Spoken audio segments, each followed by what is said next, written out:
thing is, like, on the other side, positive stuff about the Imperial lineup is the communication. I think from my experience in Tier 2, Tier 3, Tier 4, and Tier whatever, Imperial has better communication than 80% of those teams. I mean, you were standing behind them, you both. We were all just here close because, to be honest, we were here because we thought it was going to happen, right? We thought on that one map point, regardless how difficult it was in the air. But that's also a great example of you have to win every single round in a situation like this, and you have to keep your head in it. But I think you can kind of follow Kassad in that, Zaz specifically in those rounds, right? Really, yeah, going for it and having a level-headed call, even though the IGL wasn't there. Yeah, I mean, if you want to dive into it, I think we heard a few examples in this little, content piece before heading into the segment here, where there's a lot of support, communication as well.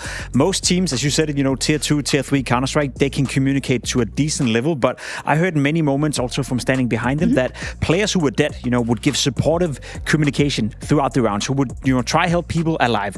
It was also one of those scenarios where everyone felt like they were open to that. I've played on teams, I've seen teams where, one of my teammates would go, "Shut up, you're dead." And I'm like, what level are we playing at here? I mean, you were dead a lot, so. Yeah, but that's true, but then you can still contribute. And I feel like that's one of the ways that Imperial Female are probably making up for the fact that there's certain aspects of the game, obviously, where they're not on par with the Tier 1 scene or the Tier 2 scene, whether that being individual skill, mechanically, whatever. But making up for that with the communication is something I've already been proven that they have. I think what they did in this game, and just from standing behind them, I'm inclined to agree with you, Kassad.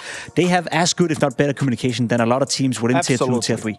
Zainab, Zaz is their spiritual leader there, a captain, even though their IGL is not there. You heard the communication. We're standing from 11-6 till the end of the game behind them and listening to what's going on. Even in the situation, she was assertive when she was flanking and that 1v3 round. Then she was like, "Hey guys, I need sound, shut up," something like that, right? And then everybody else went quiet. She clutched that round, so you can see